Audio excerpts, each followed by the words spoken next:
Down to the count, down to the wire. We're getting to the end of Gintama. Hello and welcome to the Nen Show Podcast. This is your host, Craftsdwarf, here with my co-host, Mathwiz. Say hello, Mathwiz. We've been reading this since October, and we're almost done. We're almost there. We can see the light at the end of the tunnel. Wait, don't go to the light.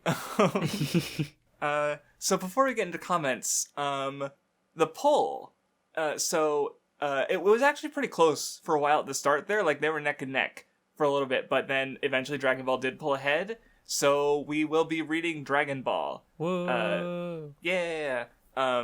So I guess I saw a comment saying something like it's a good thing that like Gintama was there to break up Kinnikuman and Saint Seiya, because they're pretty similar, except they said like Saint Seiya's worse, and I'm like, that can't be, because Kinnikuman is terrible.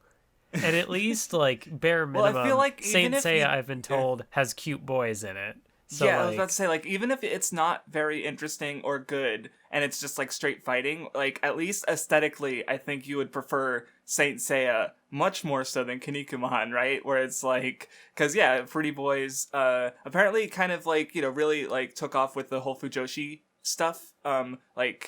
Yeah, so it'll be interesting on that angle. Of course, but instead we are, you know, and I'm looking forward to that very much. But first is Dragon Ball, obviously, which is like, I'm curious about that one because it's gonna be like, I feel like it's gonna be long, right? Because it's like, it's fucking Dragon Ball. And we'll both be going to it after quite a long time.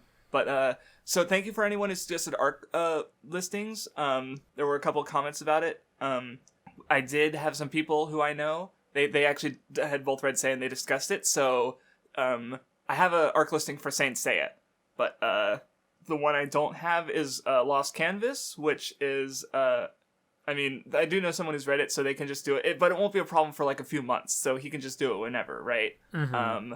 And then Next Dimension, apparently, yeah, like with Lost Canvas, it's not really divided into arcs, apparently, so I don't know how that one's gonna work. And Next Dimension, I think someone in the comments did say that it, like, I guess we just have to read it all, so maybe we won't read it, but I will still, like, so what it's looking like is going to happen. We're going to read Dragon Ball, then we're going to read Saint Seiya, or no, Dragon Ball and Dragon Ball Super, excuse me, then Saint Seiya Lost Canvas, and then we're going to read Boruto, because the arc that is ongoing, like, apparently there was, like, one 11-chapter arc that's finished, but that's not enough for a Nen Show episode, or I heard that. And the arc after that is still ongoing, but it's very close to being done. So by the time we finish Saint Seiya Lost Canvas, it most likely will be done. So we'll likely go back to Boruto. And then will be the next patron poll, is what's likely to happen. And then eventually, maybe in like 2023, we'll eventually make it to the new school block. Yeah, and I guess I'll say, like, in the unlikely event that something else finishes before we get to Boruto, like, you know, Wano or Succession War or Century Quest or Kinnikuman Nisei, then we'll also be reading those alongside Boruto, but I just don't see it very likely. And then after the patron poll, I'll decide about Next Dimension, because I will be reading it myself after Lost Canvas. So, yeah.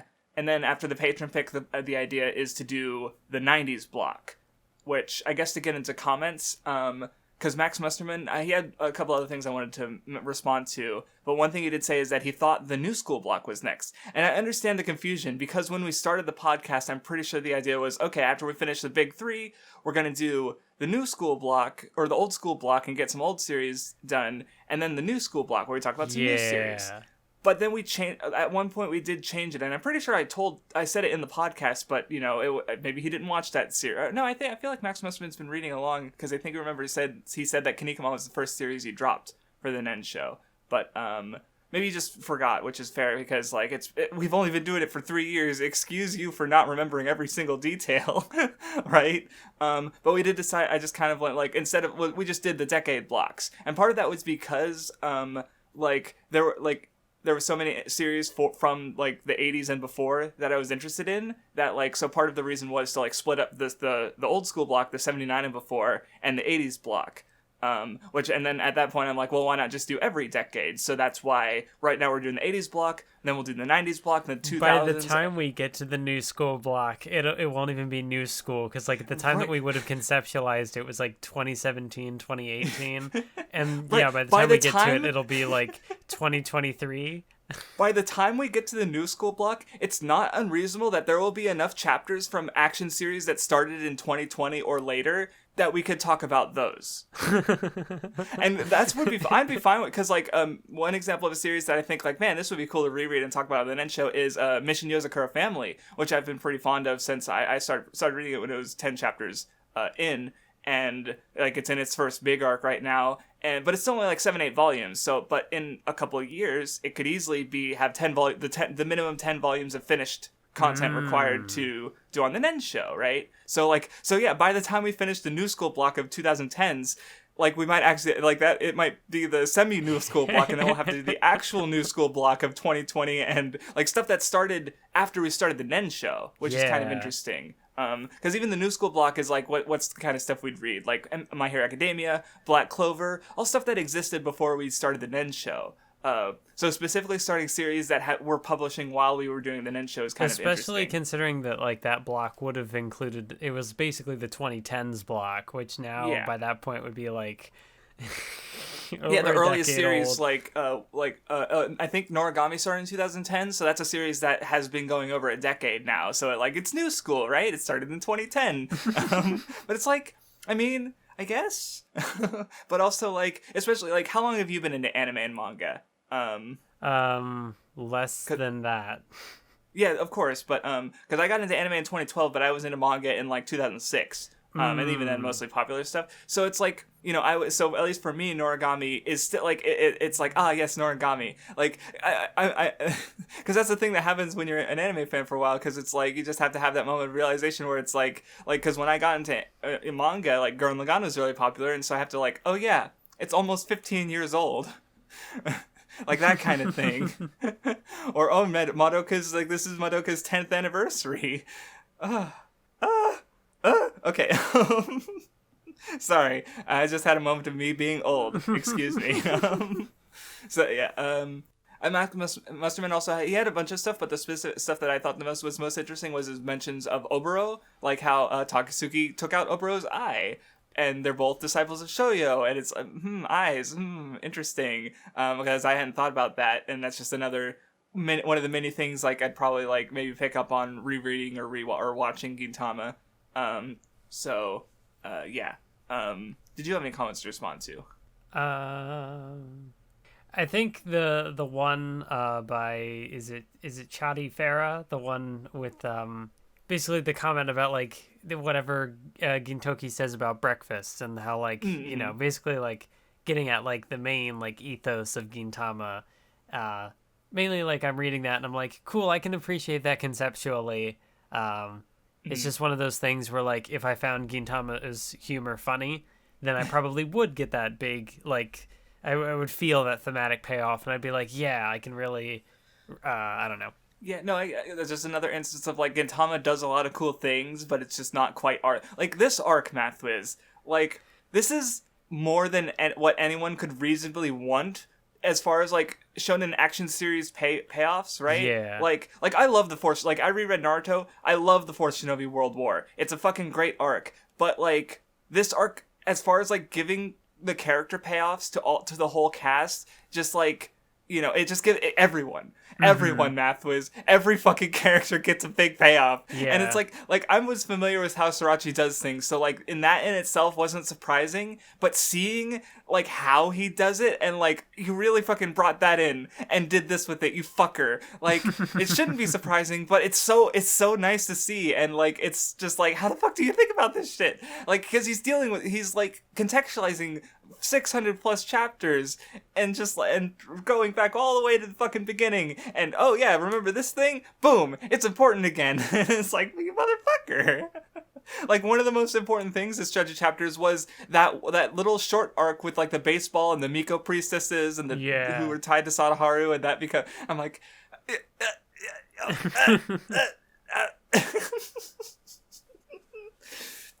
So yeah, it was fun. It almost seems like one of those things that obviously I don't have any like proof of, but you know, with you know, Weekly Shonen Jump being a magazine that you know anybody can jump into at any point, and thus like jump into like the midpoint of a story. I don't know if like any authors are afraid to have like stuff hanging for that long, and then or to you know just like do a callback for something that happened way back, like hundreds of chapters ago.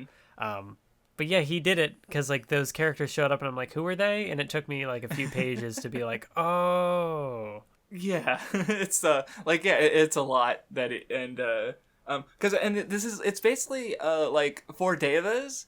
But on like steroids, I suppose you could say, where because that you know that whole thing we liked about the arc was how it like uses the community and uses all this stuff that Gintama has built up in a big climactic you know serious arc, and that was our like you know my favorite arc until like this last stretch.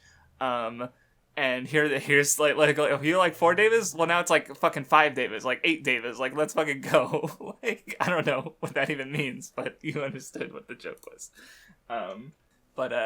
Anyway, to get into the reading, like it starts off with like Hasagawa, who I was even mentioning last time. Like, oh, is Hasagawa gonna get a big moment? Yes, of fucking course he did.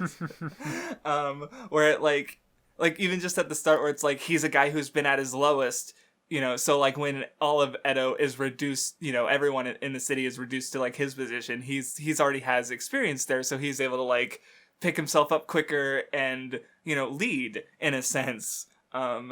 And then he gets an even better moment later, and it's like, stop this shit. You can't do this, Sorachi. But yeah, the Liberation Army starts fucking shit up. Utsu, of course, is behind everything.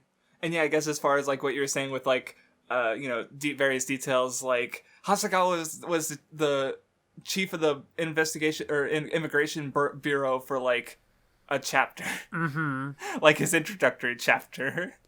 And it's like never like he did lose that job, and that's been like a core thing for his character, but more the unemployment than like what that job was. But then how that like immigration, how that gets used is like really good. Oh yeah, and I also love when like how all the odd jobs have all their requests and stuff, because you know people rely on them and they know that they're helpful, and that's what they do.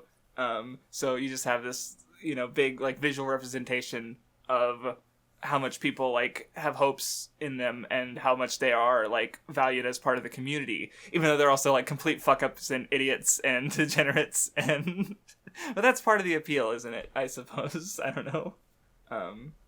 Also, I'm remembering ahead slightly, but I do like the joke where like Gintoki picks up an issue of Jump. And he's like, oh shit, while we were gone, Nisekoi and Bleach ended.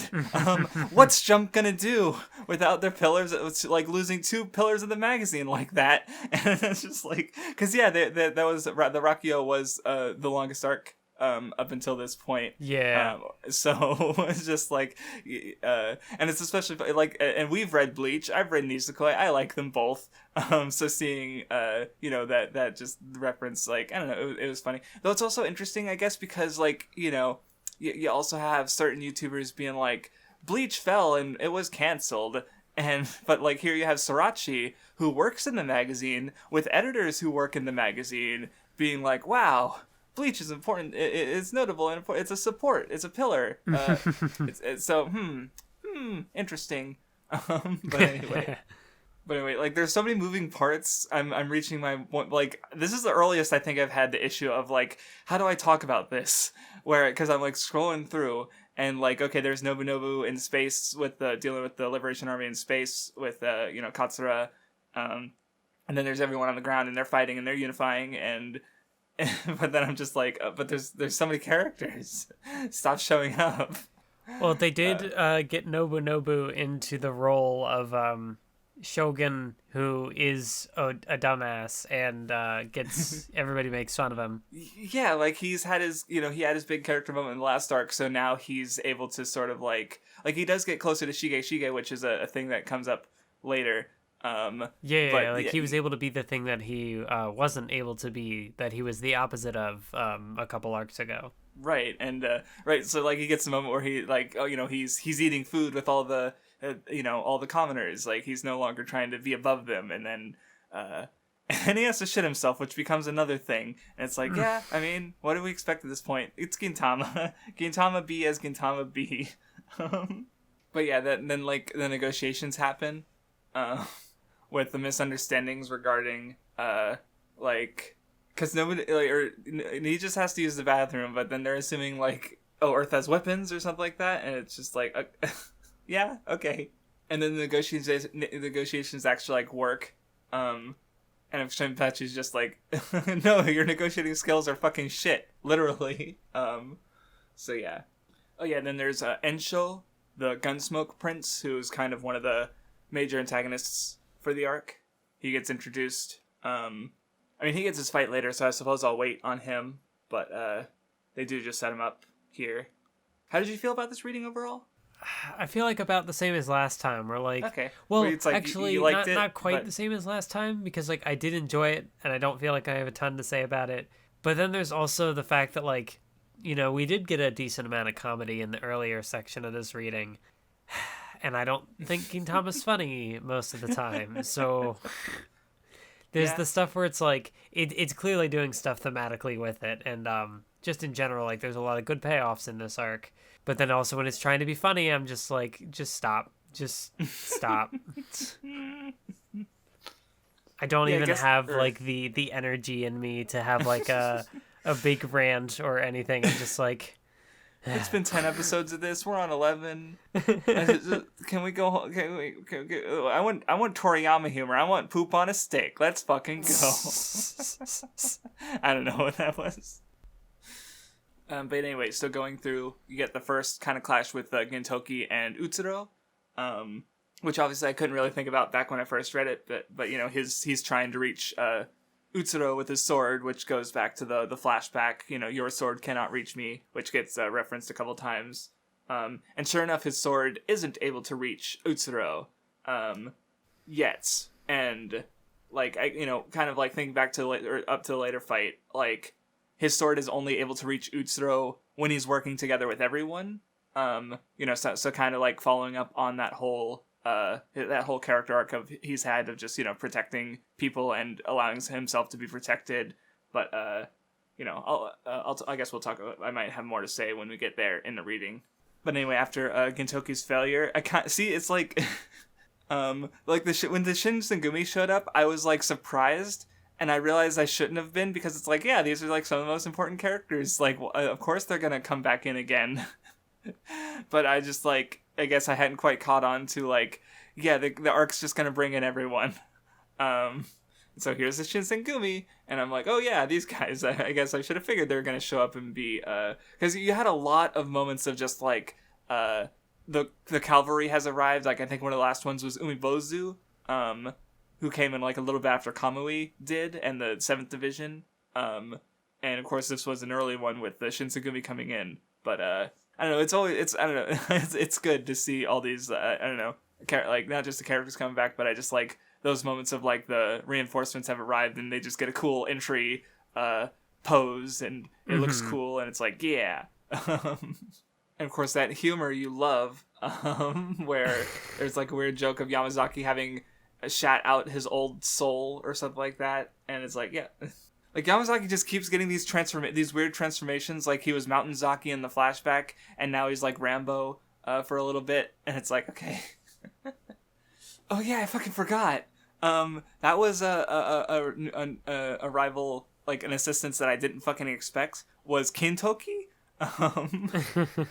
With where you have the old man's, his name is right here. Why can't I remember what he's called? Gengai? Gengai, thank you. I knew it started with a G, but I'm like, where's the rest of it? Brain, help me. Yeah, but he uses the Neil Armstrong Cyclone Jet Armstrong, or, yeah. Yeah, it's a big... Another callback. And then, what is the fuel for it but Kintama, a ball, Kintoki and Tama, and I'm like, Sorachi, you and your fucking love of ball jokes and your fucking big payoffs and also like like it was a good moment for the characters, but also fuck you. It's the full circle moment where the joke is both the joke was that it's a weapon. No, it's just a dirty joke, and the joke is that it's both. And then they gave all the machines an STD, so they start crashing and can't function. It's like, Sorachi, you fucking gorilla fuck.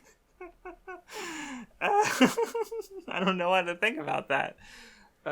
Tama had a good moment out of it. Yeah, no, and Tama is a good girl, and like that, like. Because they frame the whole, like, because her conflict has been, she's part of a machine, but then, like, oh, she gets all this, like, useless, dumb humanity, and, so, like, machines are supposed to fulfill a purpose, and even though she's, like, literally being used as, like, a battery, like, part of, that is, she's, also not quite fulfilling a purpose, she's just trying to protect her friends, and, is good. Tama good. Even if her name is half of a ball joke. But, some things can't be helped, I guess. So anyway, then we get more of, like, Katsura being a prisoner, which was, like, more, referring back to that running joke. But he's a prisoner of Prince Hata, Baka Oji, who is a character, like, I feel like I'm actually curious about, like, what's the largest gap between character appearances in Gintama, because like there were just jokes about like Elizabeth not being in the series for a while, because like I feel like it's either Prince Hata or Hidoro, right? Because like there's like what reading did Hidoro last appear in? I feel like actually if we're talking about the biggest gap, it's probably the two priestesses. Yeah, that's probably it. Because I was just thinking about, because like these are characters who haven't shown up in hundreds of chapters, and then becoming like important, and it's like, again, it's cool, but I'm just like, wow, here's this character, and like, yeah, sure enough, like he wants to protect animals, so he's done sort of a kind of Noah's Ark thing, but then he's convinced, like, well, why not just protect Earth in the first place? And then there's a weird thing about like his culture's or thing with the head antennas, and it's a penis thing. But he has a brother who was more fit for the throne, but his antenna wasn't, so he was discriminated against, and like but also like I mean, okay, but I don't know. And also there was the other thing with like Elizabeth, like their third sibling was actually like one of Elizabeth, or I don't know which Elizabeth, there's like two apparently from the Renho arc, and I don't know why. Yeah, this is the part where I'm just like, I don't care. Like, I'm sure people who like Gintama are like, oh yeah, this is brilliant, this is genius. Or, if they like that type of humor, then they're like, oh, this is hilarious. And I'm just like, I don't care. Yeah, like Prince Hata's stuff was there, but I liked it more in service of like Hasegawa, because they are, two characters who have been connected. Yeah. And, I do like Hasegawa more, so him having the moments was cooler, but with Hata, like, there's definitely a level of like, okay, I mean, I guess I like the later stuff maybe a bit more, but I'll see when I scroll by it again. But also, what the fuck? I'm just looking at back at the Elizabeth stuff, and it's just like, okay. Thanks, Sorachi. You made me hate Elizabeth. Good job. So anyway, then I forget the name of the big ogre guy with the club. But, like, even once I saw his design, I was like, And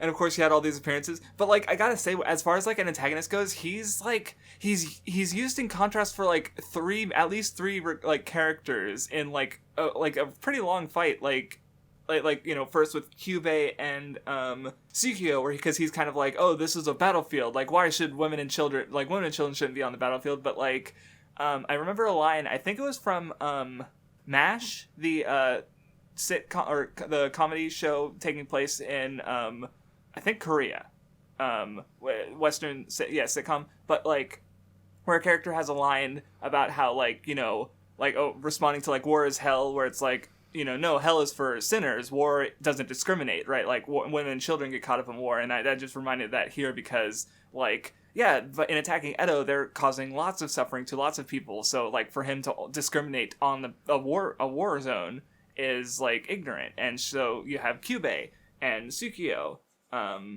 fighting him, and they that like the Tsukio's kunai helps cutting off one of his horns. Though I guess, what did you think about that? Because I guess this is supposed to be the climax to Kyubey's and I guess Tsukio, or or at least it was a like.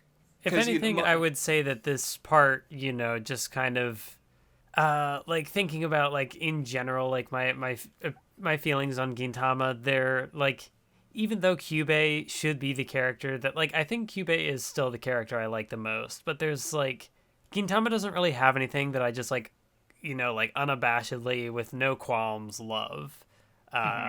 Like even with, like my favorite character, there's always something where I'm like, I don't fully get it. And I mean, like, yeah, there was gender stuff going on here. But it's like, I don't know. Yeah, well, because I've been thinking about this lately, because someone I know just mentioned how, like, they're a little tired of, like, tomboyish character has to accept their femininity or something like that, which is, like, and, I don't mind seeing that, but I also understand the fatigue with it, because, like, it is a little leaning towards that more binary notion, I suppose. Yeah, like, I guess I'm just kind of, because, like, I wouldn't say that this is, like, oh, this is non-binary erasure or something like that. But it's, like, the gender swap arc ended with, like, I'm neither a man or a woman. And, like, I don't necessarily have a problem with her being, like, like, I'm glad I was born a woman or whatever, and, taking on the whole thing of femininity, like, fighting for women and stuff, because she's still doing the path of the samurai, so it's not, it's still doing the thing of, like, women can be samurai too, and that sort of thing. Yeah, and specifically, I guess what is at least a little bit interesting about it is how, like, she comes to accepts, like, or what she specific, or at least in the translation I read, as I feel like it's not so bad that I was born a woman, and or like for the first time, right? So at least she's on some level become more accepting of that when before I guess she was maybe wishing she wasn't, because like her life kind of with her clan and with Otai, but like I guess what's a little interesting about it is that like she came to acceptance through like seeing Tsukuyo, who is another again the other character who's sort of struggled with their femininity, but even though a character who very much like presents herself as a woman and is a woman, but also like she's a warrior, she's got like these scars which are maybe you could call some people might call ugly, right, where but a woman has to be appealing, especially in Yoshiwara, and so that like that's a whole thing. And so by her being able to be both feminine and a warrior, like you do have Kyubey kind of like at least looking on that like Kyubey sees that as they fight together and helps accept herself a little bit, but also like which I guess it's fine in its own context, but I guess like maybe we're both sitting here on some level imagining like maybe something a little bit more interesting. Because it's like these are my or two... even just that would appeal to us more, maybe. Or go on. Well, yeah, it's just that like these were in theory my two favorite characters in the manga, and it's their big moment, and they're getting it together even, which is also like, hey, that's pretty cool. So like if there was ever a moment that I should be like full on invested in the manga, it should be this. And even then, I'm just kind of like, yeah, it's happening. So it's not even that I dislike anything that it's doing here. But you don't love it when you maybe, if anything was for going Gintama was going to make you love. And I guess this kind of goes back to the gender swap arc where you were like, because here was this arc, we were both anticipating it from before, or no, I forget. No, I messaged you about it during the podcast, during a podcast. Because it was, because I knew about it beforehand, and I was like, oh, that could be really interesting, right? So, and then when I told you about it, like, I think we're both, like, interested in it, and then it happened, and I was like, I mean, I guess this is the best one this reading, but, like, it was kind of a, maybe not a letdown, but it wasn't as interesting as maybe we might have hoped, right? Especially because Gintama can do some really interesting stuff, and some really good stuff. So, I think, maybe... Like, I like what it does as far as, like, the characters don't have to cast off their femininity to be strong. But then at the same time, like, these are the only two characters in the manga, really, who, had that kind of focus of, like, struggling with their femininity. Like, for one character, it's, gender questioning for the other character. It's just, oh, like I've been scarred, and so like I have this more like like that whole thing of like beauty and whatnot. And so it's I don't know. It's like I feel like I've come across stuff that is more problematic than this that I also enjoy more. Oh, that's interesting. Oh, okay. Not to name anything specific. Does it? Do I know what it is based on discussions we've had recently? Yes. Okay, just making sure. But yeah, it's like, like there can be something which is like messier, but like the ideas just like click with me more, and for whatever reason, it doesn't seem like anything like ever fully clicked with me with. I mean, I don't know, because I don't want to come off as like, oh, I dislike the characters, but it's just like I don't love them. Like I like them, but I don't. Yeah. Like this is this is the stuff that I feel like if anything was going to grab me in Gintama, this would have been the most interesting part. Like the one thing I'll say to maybe like perhaps dare I hope is because one thing I feel about this arc is because a lot of characters got big moments, right? But when I feel like even though they got stuff, it didn't feel like here's the big moment for that character necessarily. It was Otai, right? Like she was often leading the community. But I didn't feel like this is a big character. Like there wasn't anything this reading that happened with Otai that made me think this is a big Otai moment. Like this is where her character arc has been building to, right? Yeah. And as a character who's especially tied to Kyubey, like maybe there could be more. there are 30-40 chapters left, right? That's true. So that's like dare I hope a little bit. So maybe because what other characters didn't get focused? Like Katsura and Sakamoto, like they got plenty of focus last arc, right? Or previously, I should say, with just I think like the more I dwell on this, it's like there isn't really anything more I could ask for like Tsukuyo's character. I feel like she, did like I got what like she the ideas her character explores. I feel like she explored them as well as she could.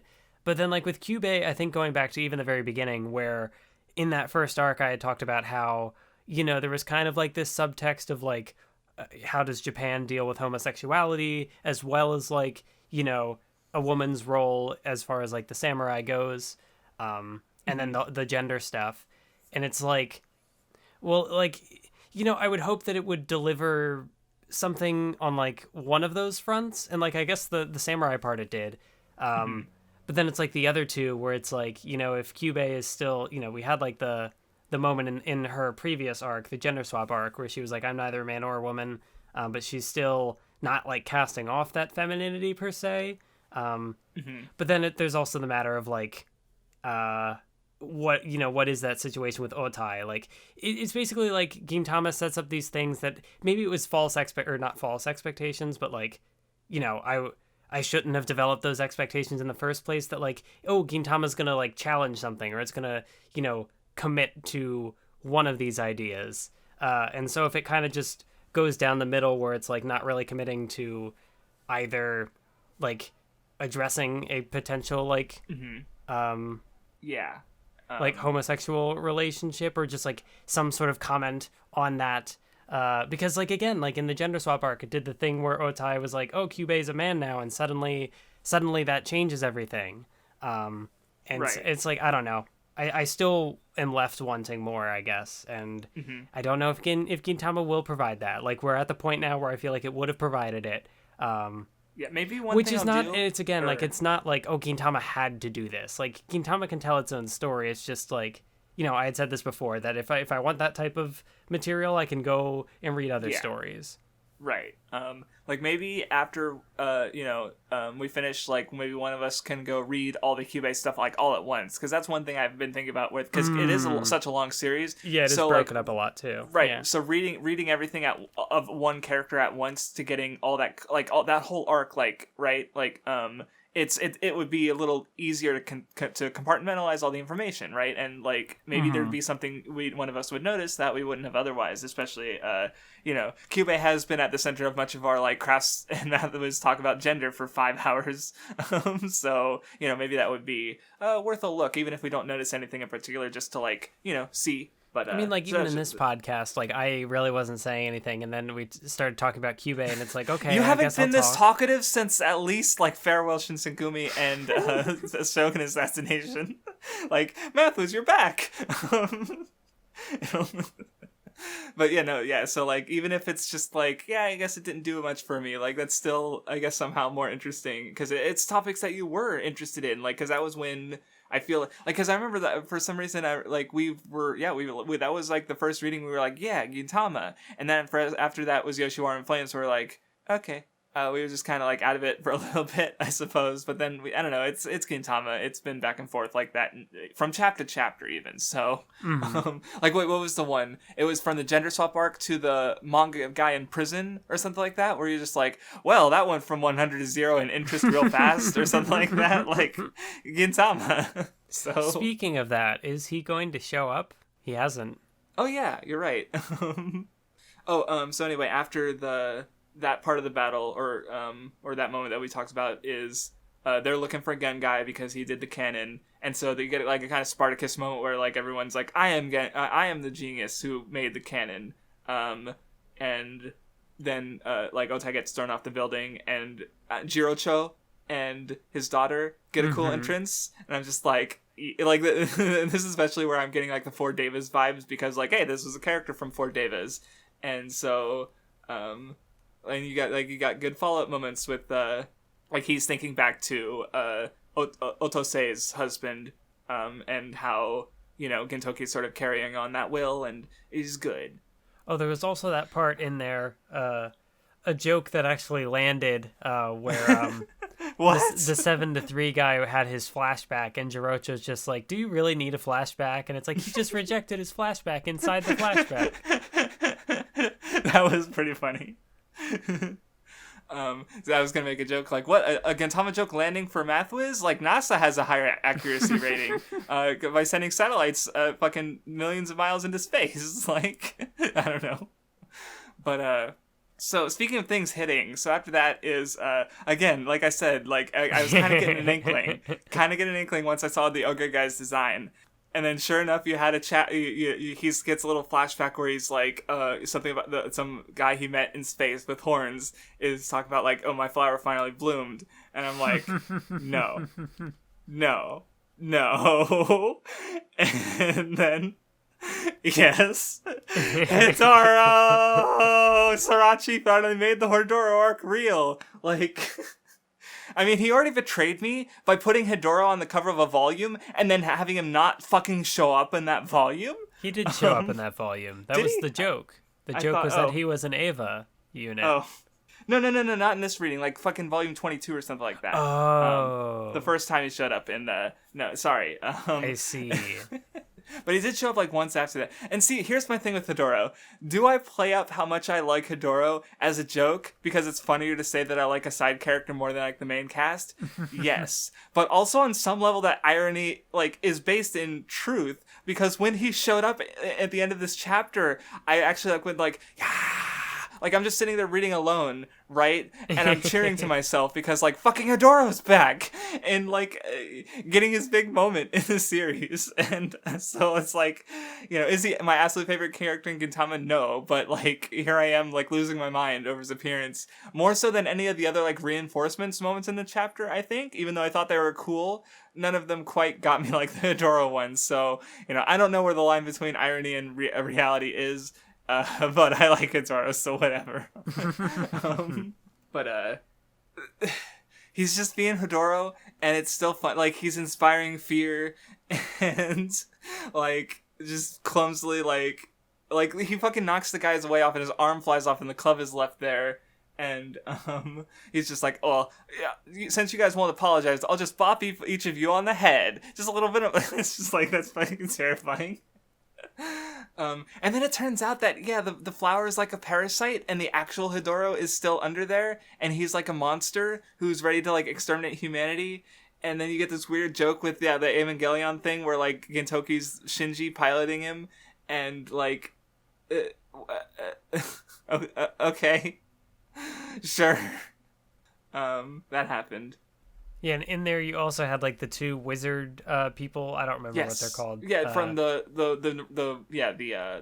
and their spirit things. Yeah, and like the pandemonium, that bug thing shows up, and of course you get the jokes with Shinpachi. Yes.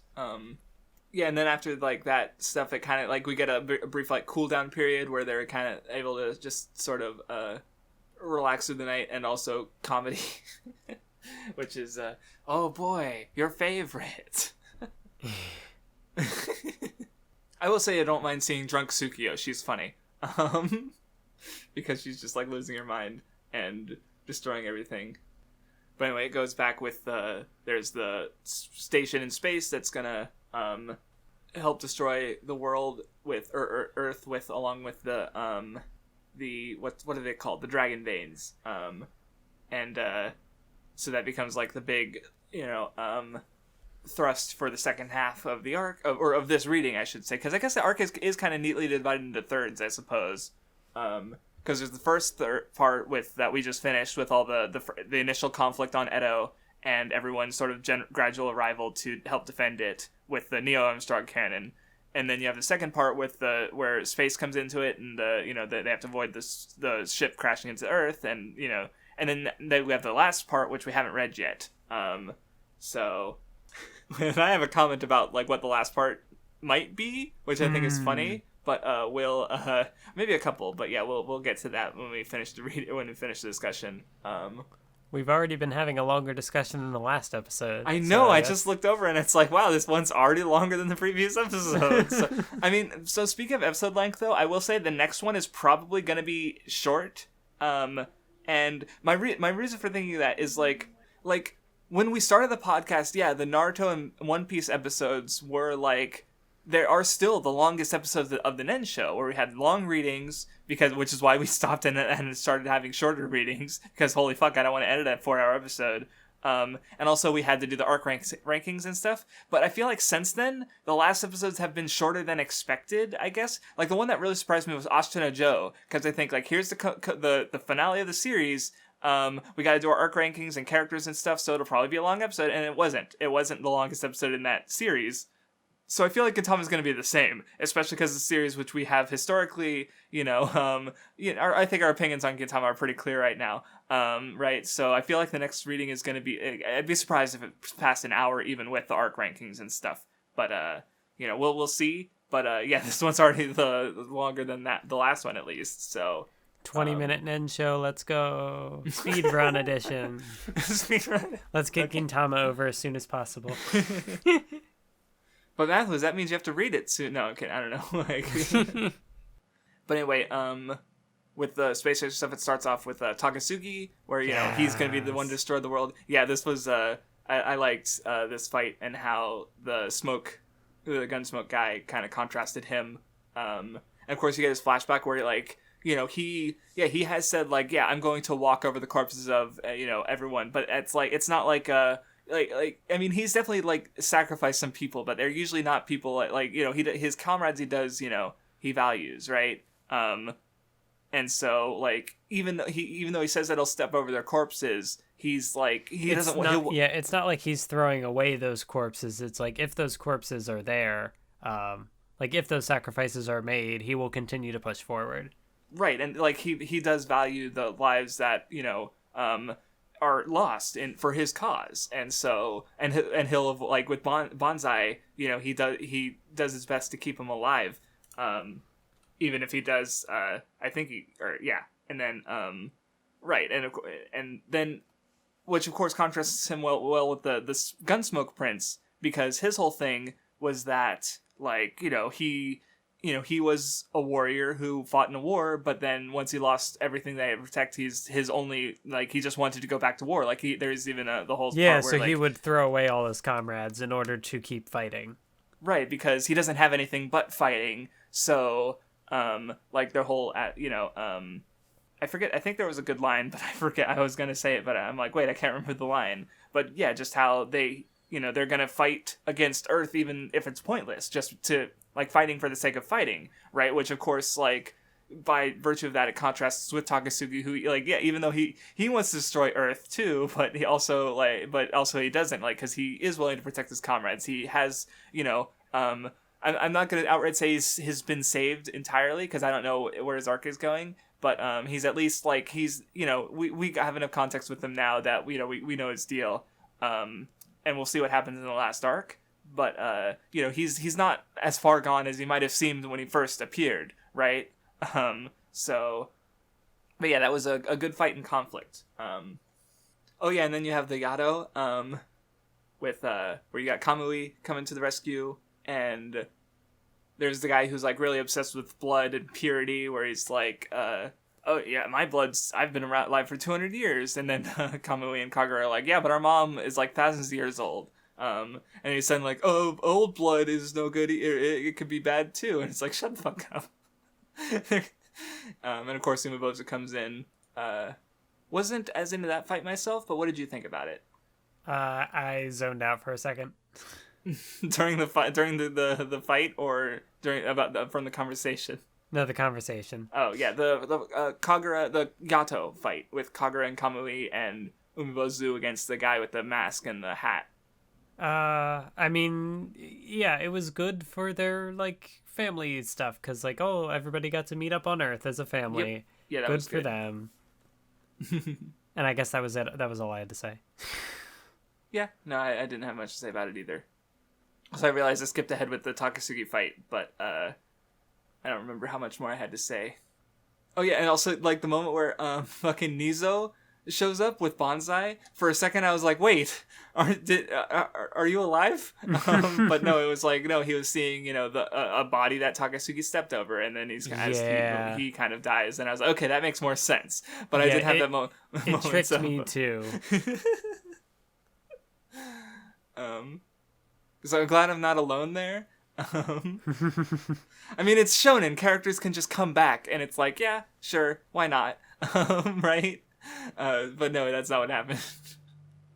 Oh yeah, I also like the moment after the fight, Takasugi's battle, where one of the Liberation Army guys kind of like falls into like, oh no, they lost their leader, so he attacks one of the but then Nobunobu kind of steps in and stops there from being more violence, because he started the war, so they kind of like mutually as leaders, just they're kind of the only sacrifices, and Nobunobu gets his moment where he's like, Shigeshige was right, and maybe the country doesn't need a shogun, but I am glad that I was able to be your shogun, even if just for a moment, that was good.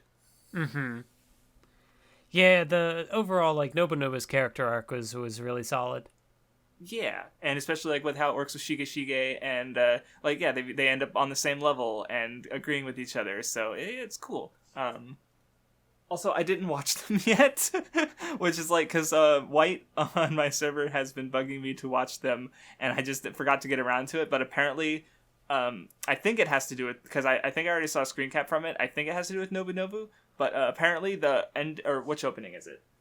Yeah, opening 21 has like two versions, and so I need to watch them, and because apparently they make do a really good like change from version 1 to version 2. I don't know. I think it involves Nobunobu, but I'm not 100% sure. But I'll link them to you. I'll send in the links I'll send you the links he sent me, but afterwards. But let's not watch them in the middle of the podcast. Sorry, I forgot.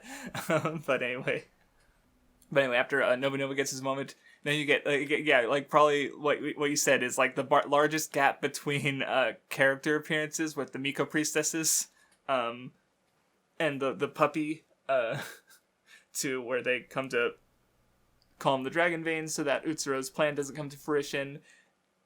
And yeah, I did forget, someone in the comments mentioned that they even brought up the dragon veins back in those chapters, which is like, that's an insane length of time.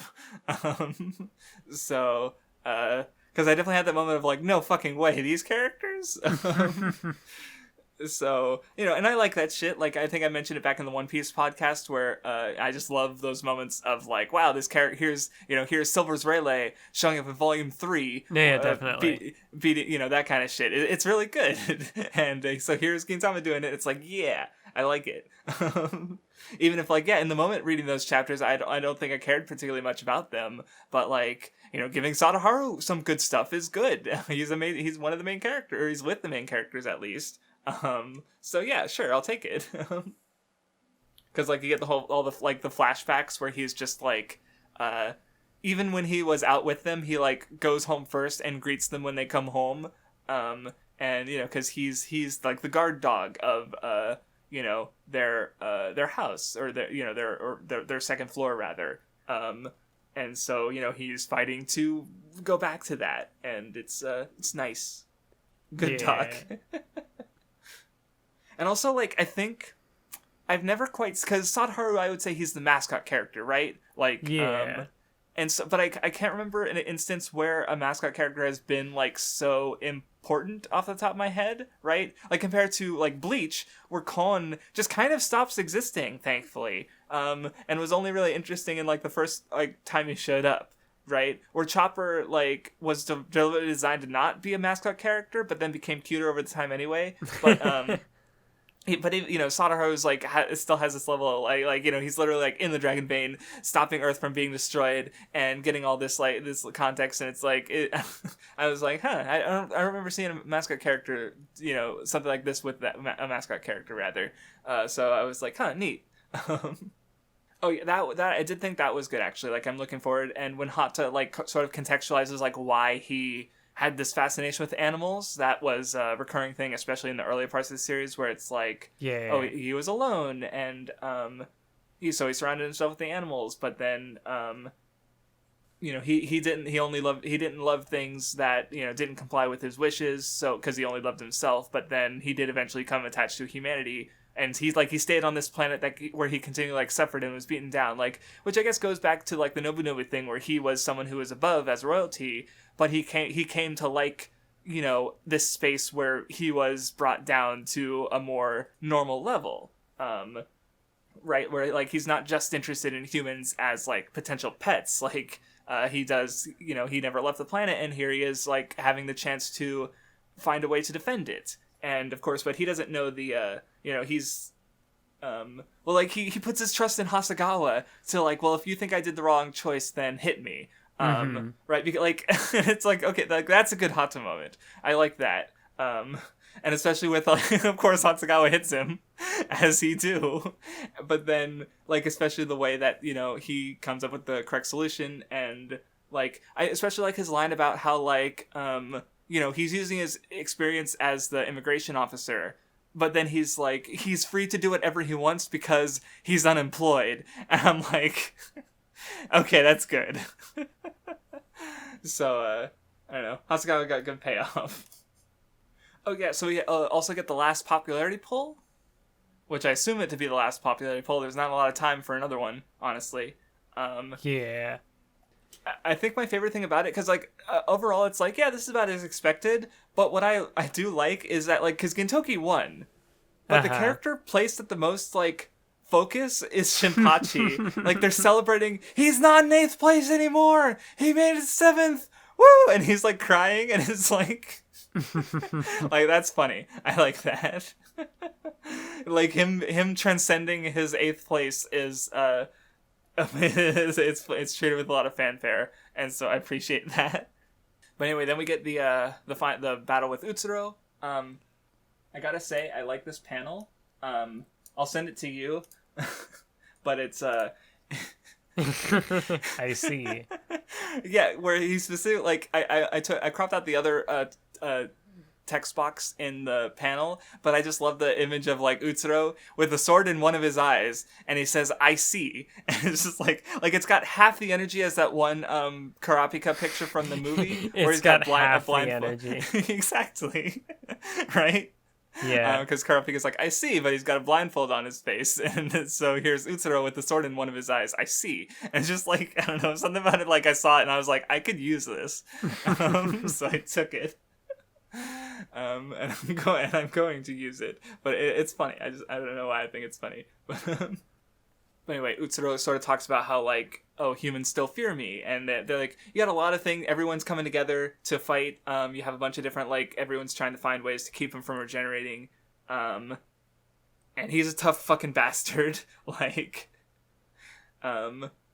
Shinpachi gets a big moment where he he's able to fight and without fear, basically, or and like that he was able to keep fighting in he helped like turn the tables on him, or rather you know what I mean, because he noticed that was when the anti-regeneration stuff started happening, but like because Shinpachi was able to keep fighting, it like he held him off for just long enough, and then that was when the thing started to turn around, I think, because everyone gets back up, and you get the Sadaharu flashbacks, and oh yeah, that's right, and they use like everyone's soul, like their spirit, to kind of help Sadaharu quell the Dragonbane to keep. It's the Genki Dama. It's the Spirit Bomb. Yeah, it was good. All a Dragon Ball reference.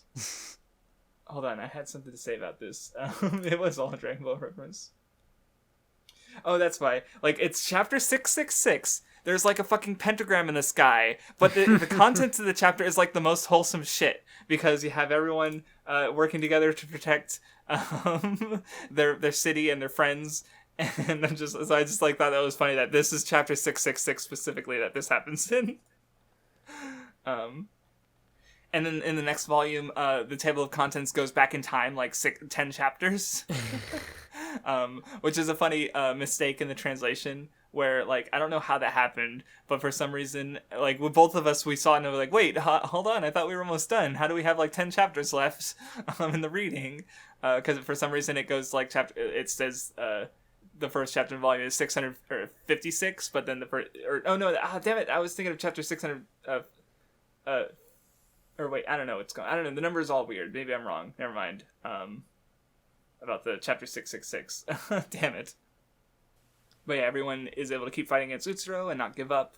And Utsuro kind of realizes the humanity that he had tried to cast off as he sees it opposing him.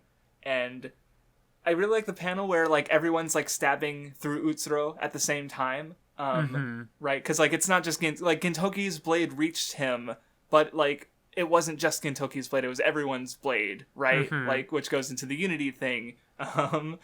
Shounen, friendship, unity, yeah. I don't know. And I guess, like, because he falls into the planet and he says that, like, there's, they couldn't actually save Shoyo. And I'm glad that the reading didn't end with that chapter, even though, like, that's definitely, like, the dividing point between, like, the two parts of the arc. But then, like, oh no, it's going to crash into the thing. And the next chapter we see, like, oh no, one ship, it was finally able to be stopped, and one ship saved them. And then you get the, like, a little callback to chapter 1, where there's a restaurant with, like, a kind of losery guy. Was this the last chapter that was published in Jump before it switched? I think it was I feel like it was only, like, the last, like, like, the fact that it's a callback to chapter 1 seems like it has big last chapter vibes, especially with Gintama, which does that all the time, calling back to things at the start of an arc, at the end of an arc. Yeah, actually, if someone could let us know specifically what what was the last chapter to publish in Jump, and by extension, what was the first chapter to be published in, because it was moved to another magazine for its finale, because I've explained this before, but as I understand it, Sorachi told Jump that I'll be done in 6 months at some point, and he was wrong. And so he left a letter of apology somewhere. He did, like, that said, like, yeah, I misjudged when the series would end, but Gintama was popular, and so it was like.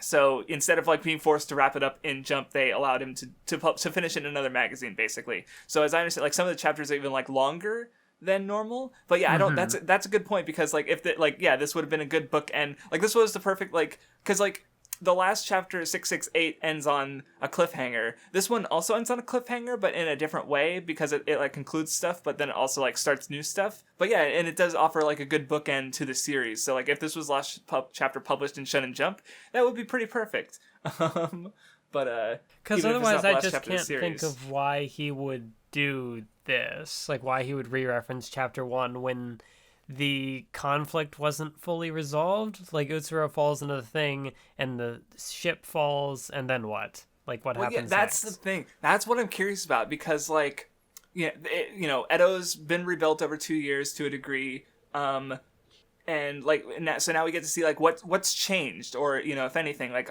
do they have, like, the world is continuing to change, so they have to keep their samurai spirit,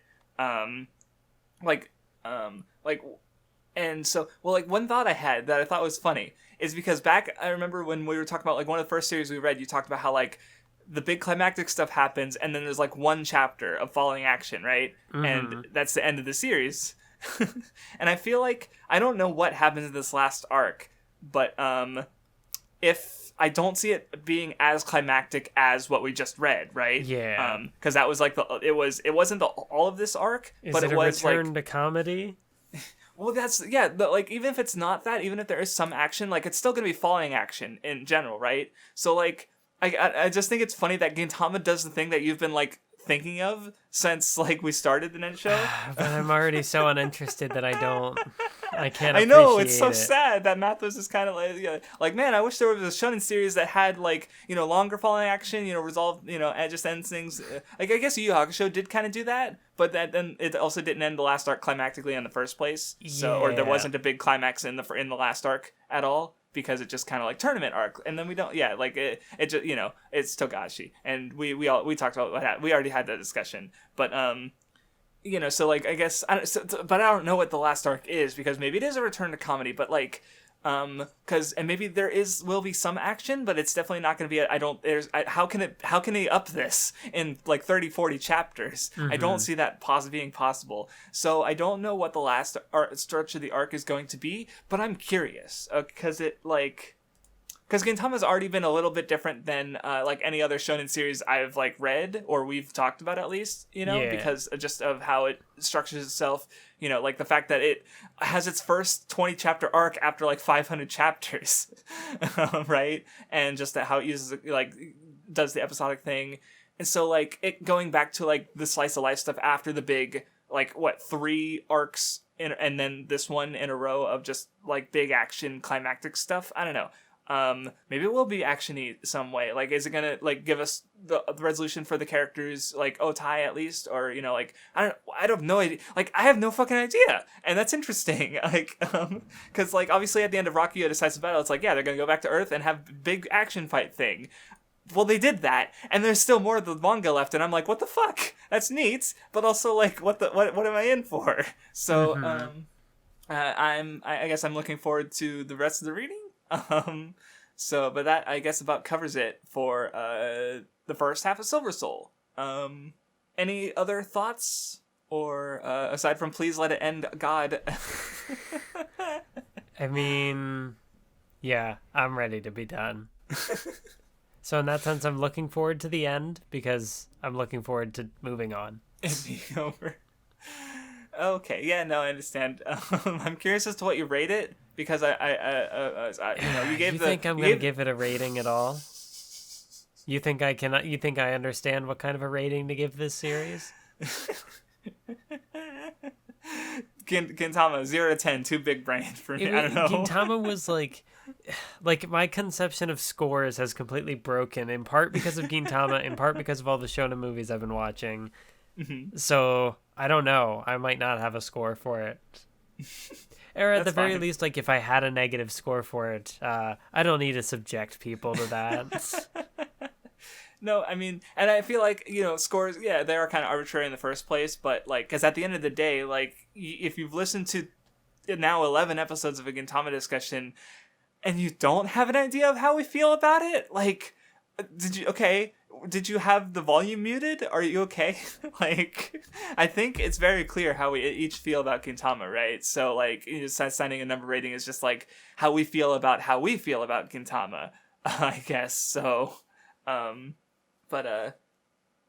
I don't know. I'm looking for forward to the last reading, but I am also looking forward to, moving on. Because we had, like I said, this is Bleach was only like 9 episodes, so this is the longest we've spent on any series since One Piece. So and those didn't feel nearly as long as this one did.